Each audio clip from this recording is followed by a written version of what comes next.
Parlem seguidament de Més per Menorca i de la celebració del seu primer congrés que es durà a terme els dies 20 i 21 de maig a Es Mercadal. La coalició Més per Menorca es constitueix amb la confluència d'Ecoverds, d'Esquerra Republicana i PSM Més per Menorca, a més de molta gent independent que s'hi ha adherit durant aquest temps. Parlem-hi avui d'aquest primer congrés amb en Damià Moll i na Leia Obrador. Bon dia. Hola, bon dia. Hola, bon dia. Sou dos dels membres de la coalició. Per què Més per Menorca celebra un congrés? Crec que la motivació, la idea de la celebració d'aquest congrés crec que és d'obligat compliment després de quasi 3 anys de vida de l'agrupació en la que durant aquest temps hem aconseguit créixer, consolidar-nos com a força política d'esquerres dins Menorca, tenint importants èxits electorals a les darreres convocatòries electorals com van ser les del 2015, en la que hem pogut obtenir per una banda, el govern de la màxima institució menorquina, que és el Consell Insular, tenia representació pròpia en el Parlament de les Illes Balears entre els parlamentaris, entre els diputats. Creiem, com deia abans, que és d'obligat compliment a organitzar aquesta cita en la que durant 2 dies, dia 20 i dia 21 de maig d'aquest any, ens aturarem, farem un parèntesi per reflexionar sobre la feina feta fins ara i sobretot per començar a treballar, a pensar, a reflexionar sobre quina és la feina que hem de continuar fent per aquesta fita que ens hem marcat, que és el 2025, és a dir, a 8 anys vista, i per certificar d'alguna manera la maduresa de Més per Menorca com a projecte polític d'esquerres. I com l'heu preparat? És a dir, com està estructurat el congrés? Jo crec que el congrés el podríem definir que té 3 moments, no? Un primer moment, que és abans del congrés, són aquests mesos que estem vivint ara, en els quals hem elaborat amb la participació de nombroses persones un document que l'hem anomenat Menorca 2025, un document que ha de ser, o volem que sigui ideari, el full de ruta que ens ha de marcar la feina en aquest futur, no? Aquest document, com ja he dit abans, durant aquests 3 mesos l'hem anat elaborant en la participació de nombroses persones. Hi ha hagut tota una sèrie d'experts que se'ls ha demanat, experts en temàtiques que se'ls ha demanat que facin com a punt de partida de certs temes que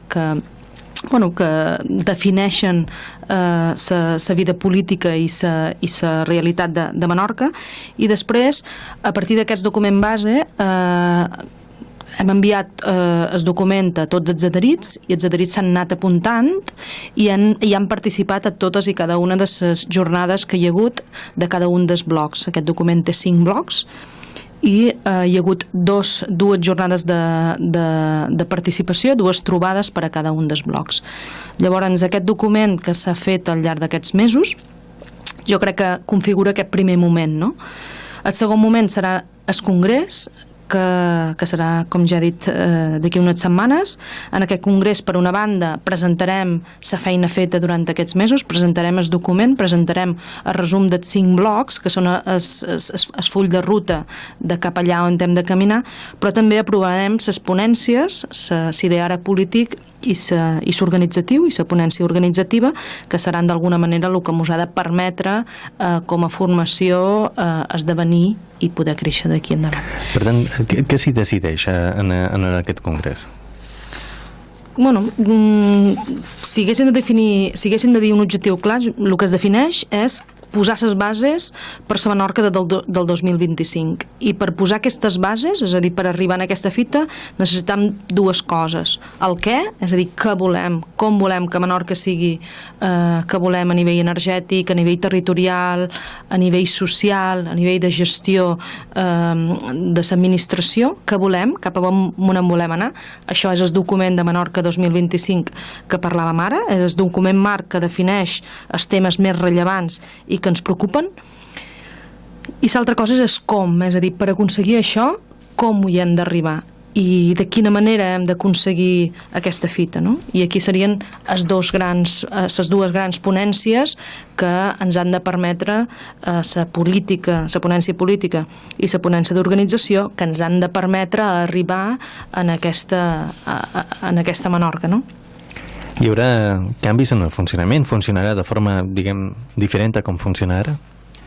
Sí, d'alguna manera aquesta serà un poc la gran incògnita d'aquest congrés, és el que caldrà esperar.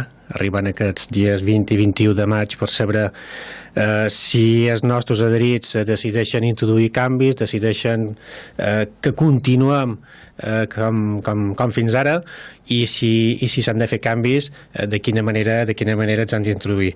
El que està clar i és evident és que han de ser nosaltres mateixos, com a agrupació, és que han de decidir consensuar com tirar endavant aquest projecte, aquest projecte que ja hem començat a rodar, que ja hem començat a posar en marxa, que és la Menorca que volem pel 2025, i que estem a disposició de totes aquestes persones que vulguin participar en aquest congrés, de tots els adherits, perquè ens diguin com ho han de fer, i com ho han de fer, com bé comentava la meva companya Laia.